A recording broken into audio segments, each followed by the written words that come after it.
Hello students, this is me Kapil Upadhyay and today we are starting a chapter of class 11th, that is periodic table, and you will all have much study about periodic table in class 10th. So my dear students, I am not moving the history part of periodic table now. Later on we will discuss about it. Firstly, we are going to start our lecture from the term that is atomic radius. जो आज का lecture है उसे हम start कर रहे हैं किस टर्मिनोलॉजी से? Atomic radius. So in class 10th the definition was the distance between nucleus and outermost shell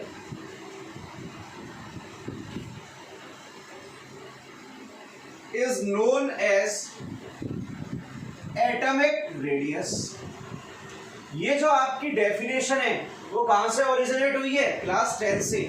check करते हैं सबसे पहले ये डेफिनेशन करेक्ट है और रॉन्ग है. सो here I am drawing a simple structure of an atom. This one is innermost shell and this one is outermost shell. So according to the definition, distance between nucleus and outermost shell, it is called atomic radius. But my dear students, as we know, the electron show wave nature. And due to this nature, the path will be like this. It will not be circular. Look here, it is not a circular path. So we can never say the distance between nucleus and outermost shell is called atomic radius. हमने ऐसा क्यों नहीं बोला? देखो 10th में आप सबने यही पढ़ा है और आपके अकॉर्डिंग सही है, लेकिन अब पॉइंट समझना 11th में आ चुके हैं, स्टैंडर्ड थोड़ा सा हाई हो चुका है अपना. तो देखो जो इलेक्ट्रॉन होता है ना बेटा, उसका नेचर क्या होता है? आपका वेव नेचर है. और इलेक्ट्रॉन का अगर वेव नेचर है ना तो उसका पाथ कभी भी डेफिनेट नहीं होगा. मतलब path of an electron will be indefinite path. Path क्या है आपका? इनडेफिनेट. और अगर पाथ इनडेफिनेट है तो आप कभी भी इस डिस्टेंस का मेजरमेंट नहीं कर सकते. कैसे? यहां से यहां तक की डिस्टेंस ये आई, यहां से यहां तक की ये आई, यहां से यहां तक की ये आई, यहां से यहां तक ये, यहां से यहां तक ये. अब आप ये देखो पाथ इनडेफिनेट है तो ये डिस्टेंस, ये डिस्टेंस, ये डिस्टेंस, ये डिस्टेंस और ये डिस्टेंस कभी भी इक्वल नहीं होंगी. तो हम कभी भी नहीं कह सकते इस बात को the distance between nucleus and outermost shell is called atomic radius. Why we are not saying this? Because my dear students, the nature of an electron is wave in nature. So the path of an electron will be indefinite. Hence we can never calculate atomic radius. Now very important point is coming here. So students, just focus on the blackboard and look here. So as we know, the path of an electron is indefinite. Hence we can never calculate atomic radius in an isolated or free state. ये आपकी NCERT में line लिखी हुई है कि हम atomic radius को कभी भी आइसोलेटेड और फ्री स्टेट में कैलकुलेट नहीं कर सकते. उसका रीजन क्या है? इलेक्ट्रॉन का पाथ क्या होता है? इंडेफिनेट. और पाथ इलेक्ट्रॉन का इंडेफिनेट क्यों होता है? क्योंकि ये कौन सा नेचर शो करता है आपका बेटा जी? वेव नेचर शो करता है. अब बात आई सर आइसोलेटेड और फ्री स्टेट का मीनिंग क्या है? अगर कोई भी एटम किसी और एटम के साथ कंबाइंड नहीं है, जैसे ओनली नाइट्रोजन है, ऑक्सीजन है, फ्लोरीन है, सल्फर है, कार्बन है, यहां पर कार्बन किसी के साथ कंबाइंड नहीं है, नाइट्रोजन किसी के साथ कंबाइंड नहीं है, ऑक्सीजन, फ्लोरीन और सल्फर किसी के साथ भी कंबाइंड नहीं है, यहां पर ये फ्री स्टेट में है, तो ये क्या होगा, आइसोलेटेड और फ्री स्टेट। अब सपोज करो ये होता, it is N2O2 Cl2 S8. Now look here, nitrogen is bind with another single nitrogen atom, oxygen also bind with another oxygen atom. Look same in case of Cl2, and here sulfur, it is bind with another 7 sulfur atom. So sulfur is always exists in octaatomic state. So this one is known as combined state. My dear student, it is known as combined state. On the other hand, upper one is called isolated or free state. So the point is very important. I am marking here MTR. मुझे तो रट ही लो. Important point of competitive point of view से important है कि आप isolated और free state में कभी भी क्या कैलकुलेट नहीं कर सकते, एटॉमिक रेडियस। आराम से डेफिनेशन नोट करें।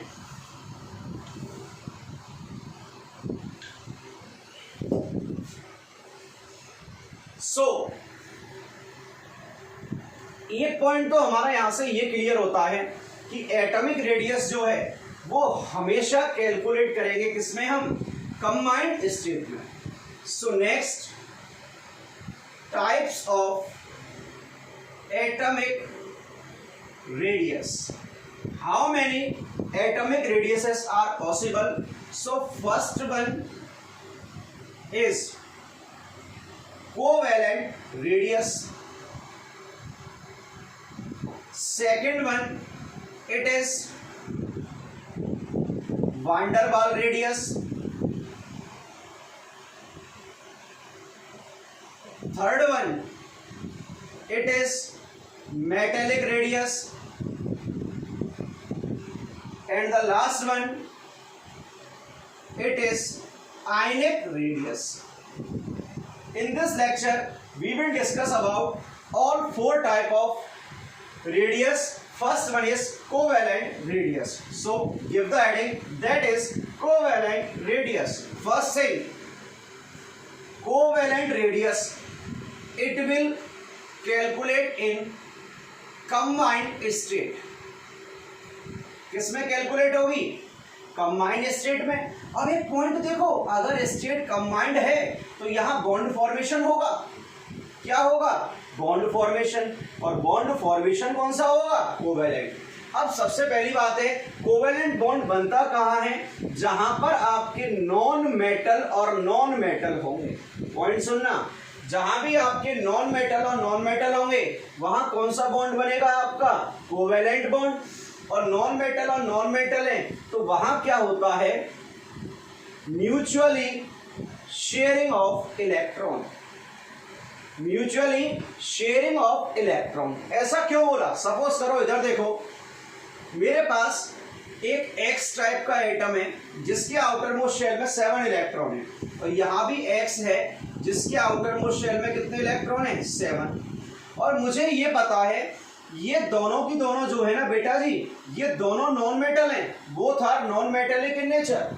अब नॉन मेटल का नेचर क्या होता है, it have nature toward gaining of electron. इनका नेचर क्या होता है, इलेक्ट्रॉन गेन करने का। तो देखो 7 इसमें और 7 इसमें, स्टेबल होने के लिए कितने इलेक्ट्रॉन्स रिक्वायर्ड है, 8। लॉ ऑफ ऑक्टेट क्या कहता है, एन एलिमेंट और atom will be maximum stable in that condition when it contain 8 electron in their outer most shell. भाई ऑक्टेट लॉ था जिसे आपने पढ़ा होगा क्लास 10th में।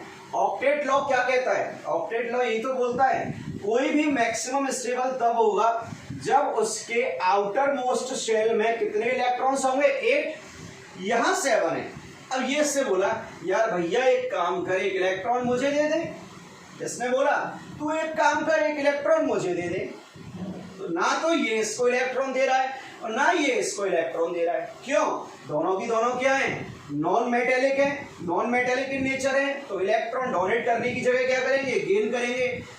ये इससे मांगेगा, ये इससे मांगेगा, लड़ाई चलती रही, लड़ाई चलती रही, लड़ाई चलती रही। तो लास्ट में एक ऑप्शन निकाला, यार क्यों ना हम शेयर कर लें अपना इलेक्ट्रॉन। भाई म्यूचुअली कंसर्न से क्या किया इन्होंने? इलेक्ट्रॉन की क्या करी? शेयरिंग। तो देखो यहाँ एक वर्ड लिखा है म्यूचुअली शेयरिंग, तो दोनों ने म्यूचुअली शेयर किया इलेक्ट्रॉन। 1 2 3 4 5 6 7 8, 1 2 3 4 5 6 7 और 8। इसके भी 8 कंप्लीट, इसके भी 8 कंप्लीट, ये भी खुश, ये भी खुश, दोनों खूब जोर से नाचे और पार्टी हुई। तो मेरा बताने का रीजन यहाँ ये था कि बहुत बच्चों को ये नहीं पता होता कि कोवेलेंट बॉन्ड कहाँ बनेगा। कोवेलेंट बॉन्ड बनेगा जहां पर म्यूचुअली शेयरिंग ऑफ इलेक्ट्रॉन होगी, और म्यूचुअली शेयरिंग ऑफ इलेक्ट्रॉन कहाँ होगी? जहां नॉन मेटल और क्या होंगे? नॉन मेटल होंगे। तो ये बात है हम कोवेलेंट रेडियस की कर रहे हैं। तो देखो अब कोवेलेंट रेडियस को मैं एक्सप्लेन करने जा रहा हूं ब्रीफ में, समझना। यहां से नीट और मेंस में क्वेश्चन आता है, एक फॉर्मूला बनेगा जिसे समझाऊंगा। देखो मैंने बोला suppose we have a molecule A2, we have A2 molecule and both are sharing their electron for the formation of covalent bond.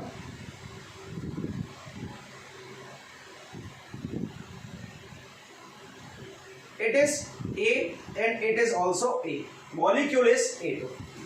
अब हमें क्या करना है? सिंपल सा फंडा है, हमें दोनों के न्यूक्लियस, ये सेंटर मार्क किया, क्या होगा? न्यूक्लियस ही होगा। हमें क्या करना है? इन दोनों के न्यूक्लियस के बिल्कुल बिटवीन डिस्टेंस लेनी है। डिस्टेंस कौन सी लेंगे? Between the nucleus. It is DAA, distance between the nucleus of both atom. So look here, RA radius ये या रेडियस ये क्या होगी? देखना, RA it is equal to half of internuclear distance. क्या हो गई? Half of internuclear distance. अगर मैं पूछूं ये क्या है? डिस्टेंस बिटवीन द न्यूक्लियस, सुन लेना, DAA क्या है? Distance between the nucleus. So my dear students, half of internuclear distance is called covalent radius. Here both atoms are similar, so the radius just simple half of internuclear distance. Now we are going to frame the different condition for covalent radius, but firstly I am writing the definition of atomic radius. The definition of atomic radius is the half of distance between the nucleus of atom is called covalent radius. एक और definition है simple, the half of internuclear distance is known as covalent radius. दोनों definition बात एक ही है। यहां पर मैंने बिटवीन द न्यूक्लियस लिख दिया, यहां मैंने इंटरन्यूक्लियर डिस्टेंस लिख दिया। बात सिंपल एक ही है, बातों में कोई भी अंतर नहीं है। यहाँ दोनों का मीनिंग एक ही निकलता है बेटा आपका। अब यहाँ कंडीशन क्या है देखना, अब तक जो समझाया है ना वहां से कॉम्पिटिटिव एग्जाम में कोई क्वेश्चन नहीं आता। अब यहां मार्क कर रहा हूं मैं इंपोर्टेंट सेक्शन। इंपोर्टेंट सेक्शन क्या है समझना। कंडीशन ये है, if atoms are different, we have studied about A2 molecule where we studied that the radius of an atom is half of its internuclear distance। ये देख लिया। यहाँ एटम्स क्या है बेटा? दोनों सिमिलर हैं। अब हम एटम्स क्या ले रहे हैं? डिफर एटम्स ले रहे हैं। So in it the first condition is we are assuming a molecule of AB type in which the electronegativity, E means electro, N means negativity of both are similar. Both are similar or nearly similar. अब दोनों की electronegativity क्या है? Similar है. अब एक बच्चा बोला जो फर्स्ट टाइम पीरियोडिक टेबल पढ़ रहा है, सर इलेक्ट्रोनेगेटिविटी का मीनिंग क्या है? तो समझना simple, the power toward attraction of an electron. Simple definition लिखी है. वैसे तो बॉन्ड पेयर ऑफ इलेक्ट्रॉन होता है, अभी वहां फोकस मत करो क्योंकि आगे समझाऊंगा उसको. The power toward attraction of electron is called electronegativity. अब यहां देखो, ये मॉलिक्यूल बना क्या आपका ए और ये क्या है आपका बी. अब ए और बी दोनों की इलेक्ट्रोनेगेटिविटी क्या है? नियरली सिमिलर है. नियरली सिमिलर है तो इलेक्ट्रॉन डेंसिटी, ये किसको शो कर रहा है? इलेक्ट्रॉन डेंसिटी को. तो इलेक्ट्रॉन डेंसिटी भी क्या रहेगी? सेम.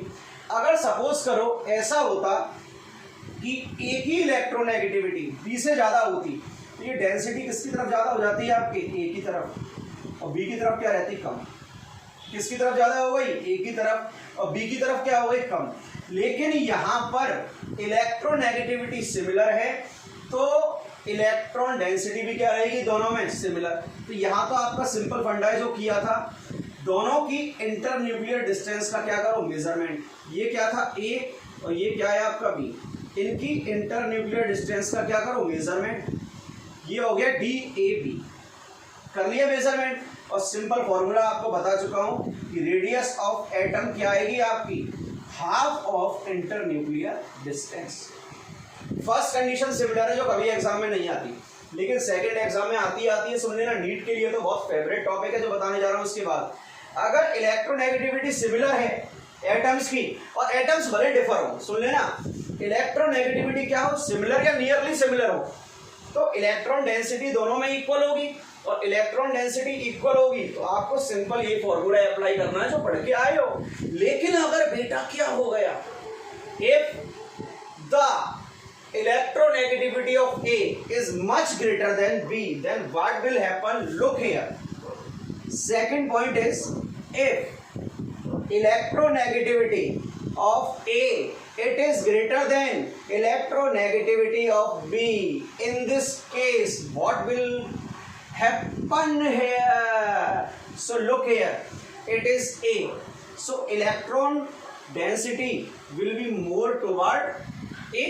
इलेक्ट्रॉन डेंसिटी किसकी तरफ ज्यादा हो गई? आपकी ए की तरफ ज्यादा हो गई. तो देखो ये ए है और ये बी है. अब भाई करेंगे क्या हम? यहां पर ये तो कर नहीं सकते सर, दोनों की इंटर न्यूक्लियर डिस्टेंस का क्या कर दो? हाफ कर दो. ये तो पॉसिबल नहीं है कि यहां इंटर न्यूक्लियर डिस्टेंस का क्या कर दें आप? हाफ.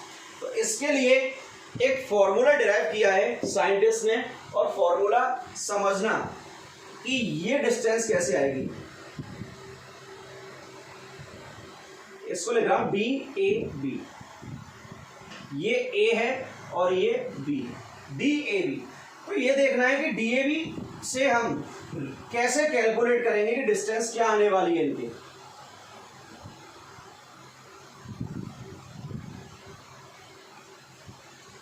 तो डी ए बी इसका फॉर्मूला क्या है? बहुत सिंपल है, समझना.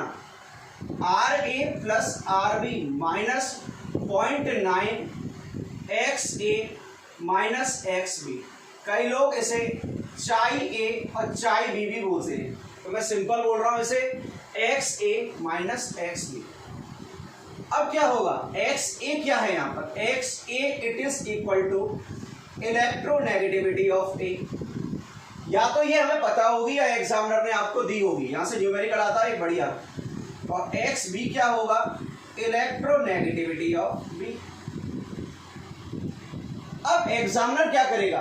आपको ये डिस्टेंस दे देगा, उसने ये प्रोवाइड करा दिया, आर ए प्रोवाइड करा देगा, एक्स ए प्रोवाइड करा देगा, एक्स बी प्रोवाइड करा देगा, आर बी पूछ लिया, या ये प्रोवाइड करा दे, ये प्रोवाइड करा दे, ये प्रोवाइड करा दे, ये प्रोवाइड करा दे, और ये आपसे पूछ ले. कोई भी एक डाटा पूछ सकता है यहां से.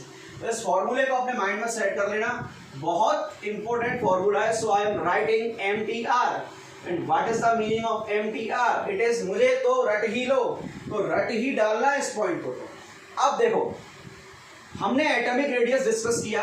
एटॉमिक रेडियस में दोनों कॉन्सेप्ट हम स्टडी कर चुके हैं।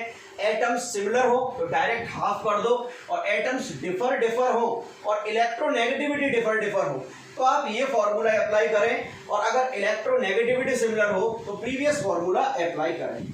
अब हम आते हैं अपनी सेकंड रेडियस पर, और सेकंड रेडियस को समझना, सेकंड रेडियस कौन सी है? Second radius is one der Waals radius. कौन सी रेडियस है सेकंड? वान डेर वाल रेडियस। चलिए वान डेर वाल रेडियस की स्टडी करते हैं। देखो, वान डेर वाल जो रेडियस होती है ना, सबसे जो पहला फर्स्ट पॉइंट है वो है it is present in neutral molecule. सबसे फर्स्ट पॉइंट तो यही है कि ये न्यूट्रल मॉलिक्यूल में प्रेजेंट होगी। And the dear second point is it is always, I am writing here always present in gaseous molecules. In gaseous molecules, it is very important. Third point, van der Waal radius है, so bond will be van der Waal bond. Very important point. The van der Waal bond is weakest bond. सबसे जो weak bond होता है ना universe पर, वो होता है आपका वीकेस्ट बॉन्ड। कौन सा? वान डेर वाल। यहाँ पर हम ग्रेविटेशनल फोर्स और न्यूक्लियर फोर्स की बात नहीं कर रहे हैं। वैसे तो ग्रेविटेशनल भी क्या होता है? वीकेस्ट। लेकिन हम यहाँ सिंपल बात किसकी कर रहे हैं? वान डेर वाल की। हम फिजिकल बॉन्ड की बात नहीं कर रहे हैं यहाँ पर, सुन लेना, सॉरी, फिजिकल बॉन्ड की बात नहीं कर रहे हैं यहाँ पर। तो वान डेर वाल बॉन्ड क्या होगा आपका? वीकेस्ट बॉन्ड होगा। ये तीनों पॉइंट इंपॉर्टेंट है, और सेकेंड और थर्ड पॉइंट तो क्या है? बहुत इंपॉर्टेंट। अब यहां एक पॉइंट सुनना कि वान डेर वाल रेडियस में कभी भी एटॉमिक रेडियस जैसा कॉन्सेप्ट नहीं लगता। एटॉमिक में तो क्या था? ए और बी क्या थे? बाइंड थे। यहां पर पहली बात तो मैंने बोल दिया, ये किस में प्रेजेंट होगा? मॉलिक्यूल्स में। देखो इधर समझना, अच्छा कॉन्सेप्ट है। It is present in molecules. तो देखो कैसे प्रेजेंट होता है। सपोज करो मैंने यहां पर एक H2 मॉलिक्यूल ले लिया। एग्जांपल ले रहा हूं किसका? H2 मॉलिक्यूल का। तो यहां अब ये मत कर देना atomic radius, sorry, covalent radius की तरह H और H कर दो, हाफ कर दो, ये गलत है। H2 मॉलिक्यूल है, पहली बात तो गैसियस फॉर्म में है। तो यहां देखना, ये एक मॉलिक्यूल H2 का है और ये मॉलिक्यूल क्या है? H2 का। ये दो मॉलिक्यूल है, एक ये H2 मॉलिक्यूल है और ये H2 मॉलिक्यूल है। सबसे पहली बात तो ये बाइंड नहीं होंगे। सुन लेना, हमें लगता है ऐसा है कि बाइंड होंगे, ये बाइंड नहीं होंगे। इनमें एक इंटरेक्शन फोर्स प्रेजेंट होता है। ये क्या है? अट्रैक्ट करते हैं एक दूसरे को। अब अट्रैक्ट करने के बाद सोचना, ये अलग अलग रखे हुए थे ऐसे, इन्होंने एक दूसरे को अट्रैक्ट किया इंटरेक्शन फोर्स से। अब अट्रैक्ट करने के बाद ये इतने पास आ गए। यहां क्या लग रहा है? फोर्स ऑफ अट्रैक्शन, जिसे हम बोल देते हैं क्या? Interaction force. यहां कोई बॉन्ड नहीं है कि इलेक्ट्रॉन की शेयरिंग हो रही है या डोनेट कर रहा है। यहां पर सिर्फ फोर्स ऑफ अट्रैक्शन लग रहा है, जिसे हम इंटरेक्शन फोर्स भी बोल रहे हैं। ये पास आए लेकिन कंबाइंड नहीं हुए। अब हम क्या करेंगे? इनके न्यूक्लियस टू न्यूक्लियस जो डिस्टेंस है, इसका क्या करेंगे हम? मेजरमेंट। क्या करेंगे? Measurement. It is H2, it is H2, so this one is DH2H2। अब हमें निकालनी क्या है, radius of S2, so it will be equal to half of internucleus distance. It is half of internuclear distance, but the molecules are separate. Now listen again. Here the molecules are not in contact with each other. Both are separate because here no bond is present. Here only the interaction type of force is present, which is called force of attraction. Next point is the van der Waals radius is mostly used in case of inert gases. In case of inert gases are helium, neon, argon, krypton, xenon. इनके case में क्या use होती है आपकी, van der Waals radius. तो देखना, suppose करो मुझे हीलियम के लिए कैलकुलेट करना है कि हीलियम की van der Waals रेडियस क्या होगी। क्यों, पहली बात तो गैस है, और गैस है तो कौन सी रेडियस होगी, van der Waals। देखो आंख बंद करके ठोक देना, कहीं भी आपको कोई गैस दिख जाए ना, आंख बंद करना और ठोक देना, आंसर क्या होगा, van der Waals रेडियस ही होगा। कोई यूनिवर्स की ताकत चेंज नहीं कर सकती उस चीज को।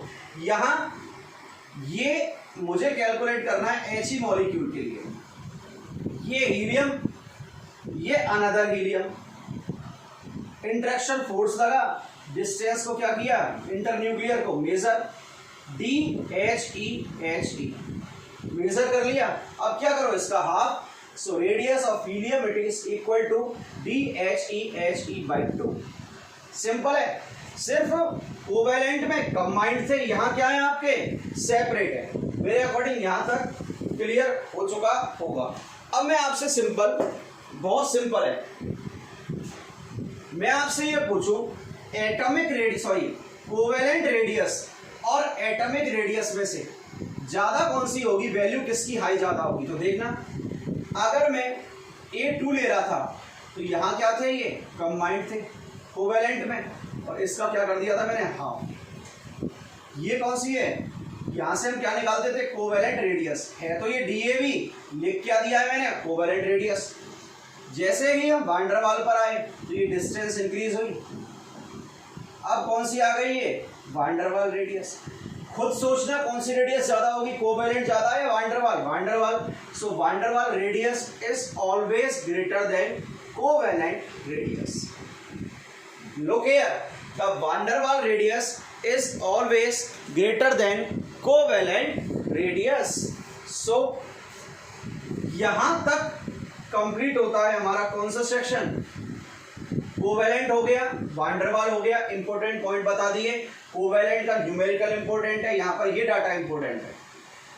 Now we are moving on our next topic, that is third one, it is metallic radius. If radius is metallic, then the bond will be metallic bond. And one thing, my dear students, the metallic bond is always formed between two metals. Between two metals. Now look here. अब ऐसा क्यों होगा? Suppose करो मैंने एक iron की rod ले ली, मैं रॉड ले रहा हूं कौन सी, Fe रॉड ले ली, तो यहां देखना ये रॉड किस फॉर्म में होगी, first metallic atom, second, third, fourth, fifth.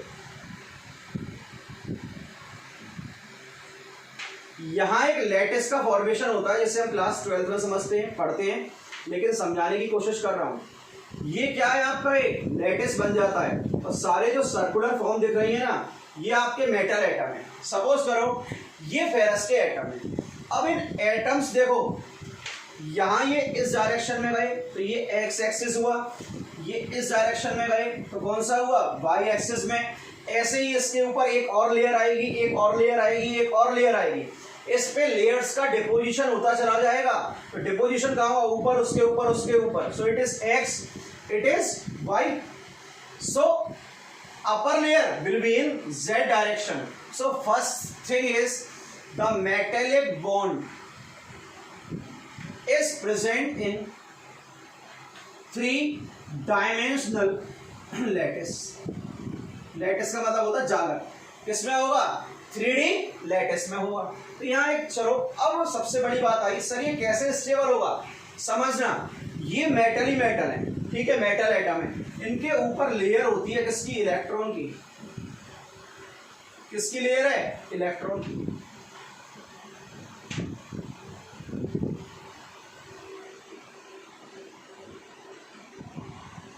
किसकी लेयर है? इलेक्ट्रॉन की। देखो कैसे, सपोज करो मैं एक एटम को सेपरेट कर लेता हूं, मैंने इन दोनों को सेपरेट कर लिया यहां से,